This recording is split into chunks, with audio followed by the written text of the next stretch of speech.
name is Jody Flint, and I'm the Director of the Office of Educator Preparation here at the College of Ed at Texas State University. Welcome to our study modules for studying the Danielson Framework for Teaching. The Danielson Framework is the instructional model for the educator preparation program here at Texas State, and it's important that we all have a clear understanding of that instructional model as you move into your student teaching semester.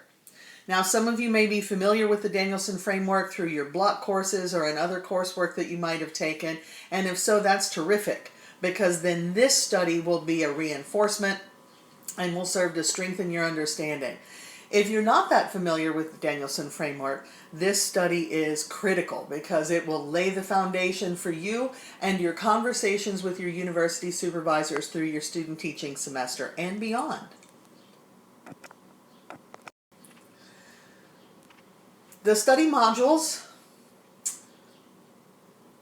are divided into 6 smaller chunks. The overview, which is what we're in right now, in which we'll just begin to kind of look at the structure of the framework, understand the reason why Texas State chose this framework for its instructional model, and begin to feel our way through understanding the full framework. Following that, there will be a module for each of the 4 domains within the framework, those domains of large buckets of behaviors that professional teachers have to exhibit in order to be successful with their students, in order to ensure that their students know and are able to do the things that are set out for them to know and be able to do by state standards, by local curriculum guidelines, and by the expectations of your particular school. The final module is a discussion to kind of signpost what you can expect through the course of this semester as a student teacher. It describes the ways you'll be observed, the sorts of evaluation you'll receive, and potential next steps you might want to take to be ready.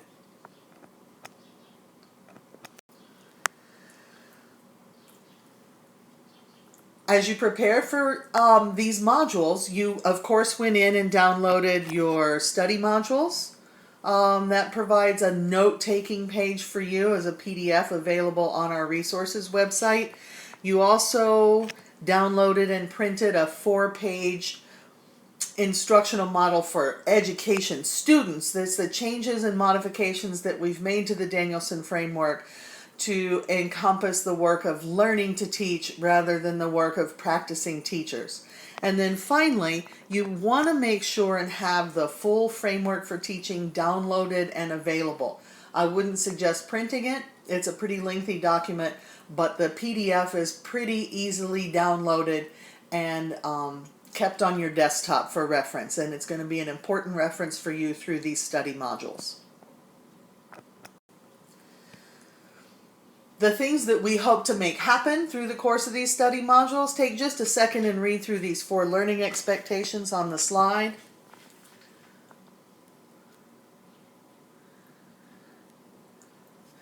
It's important for us as student teachers to ensure that we have this working knowledge of the Danielson Framework, since that is the language of our program. That is the ways that your supervisors will be looking at your work and talking with you and reflecting with you in a cyclical improvement effort. The structure of the framework for teaching really helps us understand, helps us make our way through the framework, and helps us understand how the framework makes sense to us, both as pre-service student teachers, and then finally again as in-service practicing teachers over the next several years of your career. With a collaborative study of the framework, what we can begin to do as a program is begin to describe high-quality teaching using the language of that framework for teaching. We also hope that by the time you're done with these modules, you're able to identify and use some support resources that we've provided for you both here in the Office of Educator Preparation and through your university supervisors.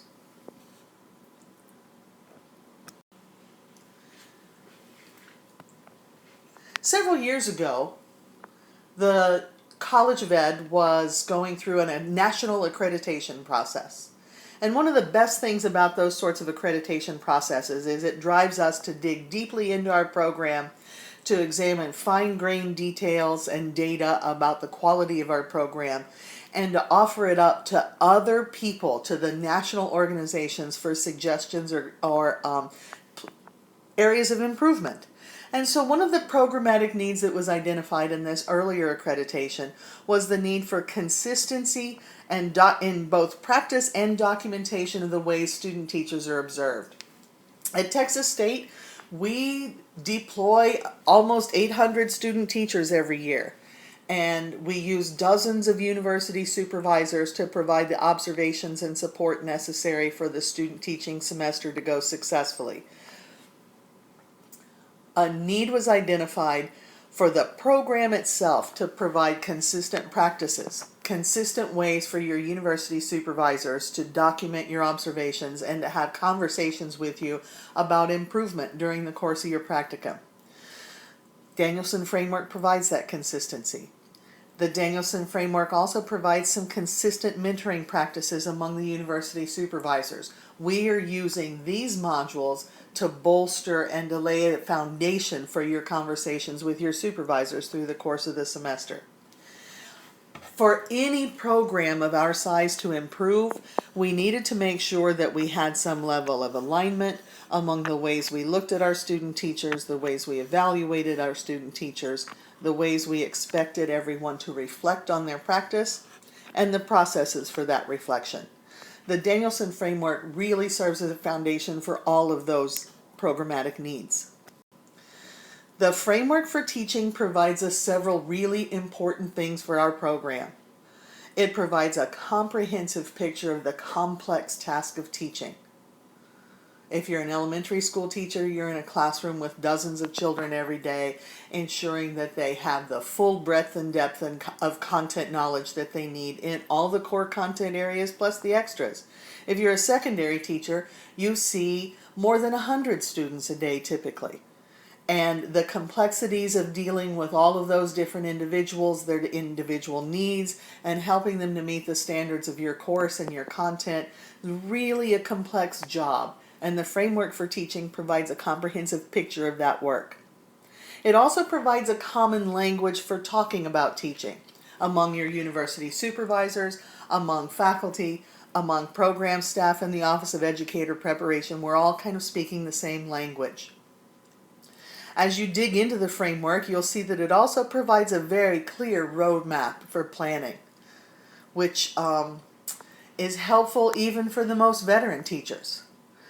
It also provides for us at the Office of Educator Preparation an organizing structure to improve and strengthen our program. And most importantly for each of you, the Framework for Teaching provides support and guidance for individualized improvement over time.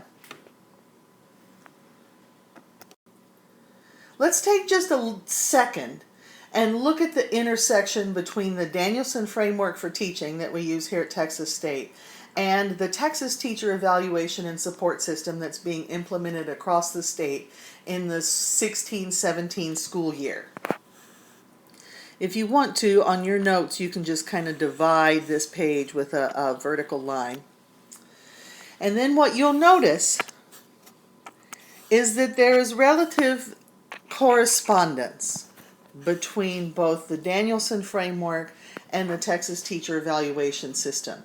Each framework, each system has a set of domains, large buckets of content, or large groups of behaviors that teachers need to be able to engage in successfully on a regular basis in order to be successful professionals. Look at the alignment between those two sets of domains, between the Danielson Framework and the T-tests.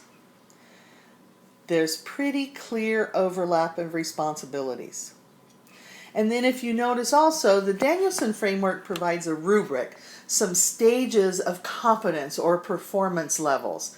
And you'll see that there are 4 in Danielson and 5 performance levels in the Texas Teacher Evaluation and Support System. Again, pretty clear alignment with the addition of a space around accomplished, if you kind of notice that difference right there. So we felt pretty confident as a program adopting the framework for teaching as our instructional model because of this clear alignment between the model and the expectations of the state.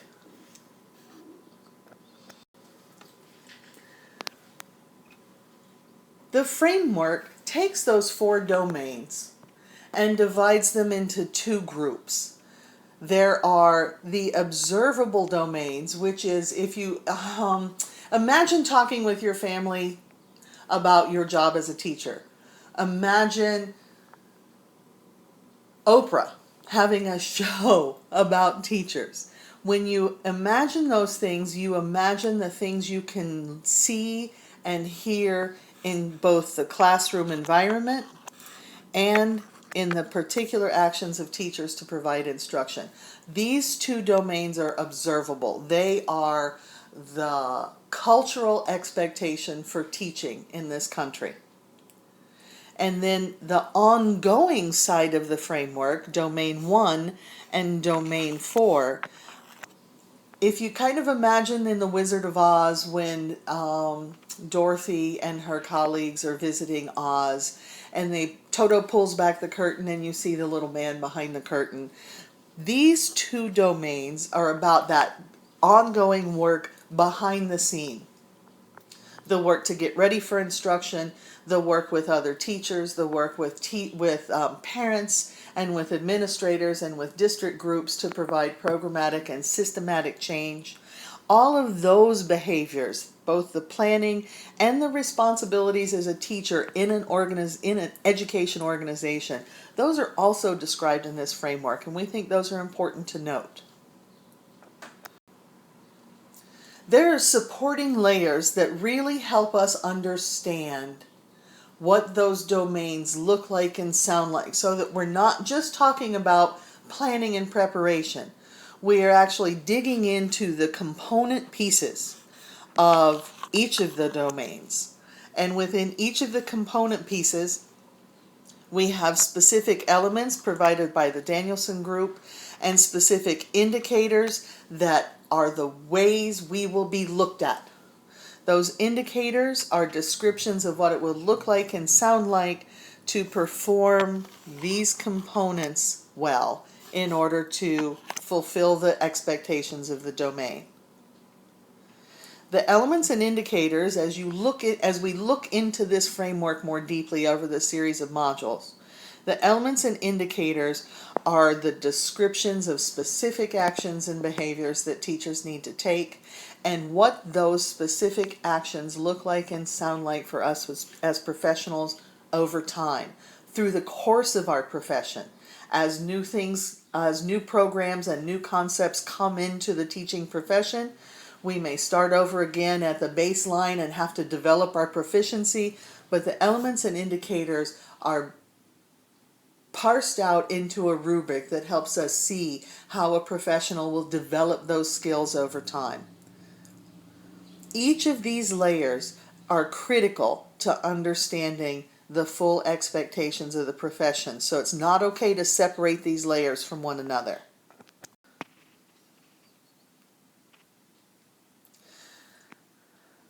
So just a few questions to kind of wrap up this overview. I want you to think about here in these next few minutes, how might this framework for teaching be helpful to you as you engage in your student teaching experience?